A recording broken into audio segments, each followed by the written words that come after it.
খবর শুনেছি আমাদের দলের কার্যকর্তারা খবর শুনেছে যে রাত্রিবেলা আনুমানিক একটার সময় তমালদার বাড়িতে আগুন লেগেছে। আমি সঙ্গে সঙ্গে ছুটে এসেছি। আসলে এসে দেখে তো কী করবো, মুখে তো ভাষা আছে।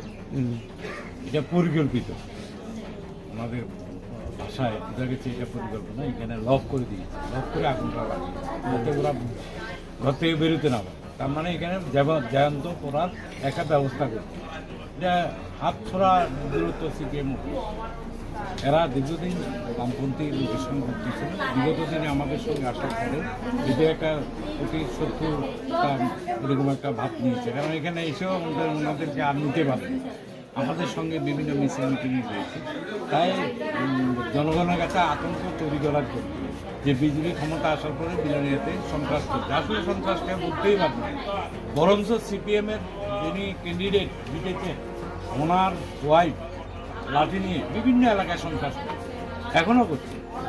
আমি প্রশাসনের নিকট আবেদন রেখেছি ওনারা এসে দেখার জন্য এজিএম সাহেবের কাছে, এবং পুলিশ প্রশাসনের কাছে আবেদন রাখছি এটা সুষ্ঠু তদন্ত করে আপনি দেখুন কারা পোস্ট করেছে। আগুন লাগার সাথে সাথে ওই পোস্টের মধ্যে কারা লোকটাকে ওকে ধরলে সব বেরিয়ে যাবে আগুন লাগিয়েছে।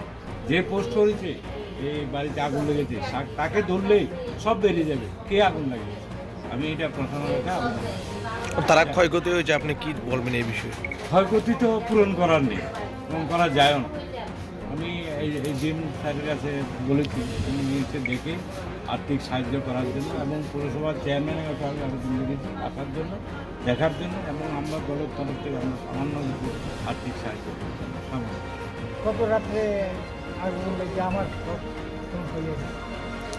কিভাবে আগুন লাগছে? কীভাবে লাগছে তো বুঝতে পারছি না। এই ঘর থেকে আগুনটা পুড়িয়েছে। এই ঘর থেকে আমার সামনে যে একটা ইয়ে আছে, জঙ্গল আছে, এখান থেকে আগুন শুরু এখান থেকে আগুন ইয়ে হইয়া এই ঘরগুলো সব।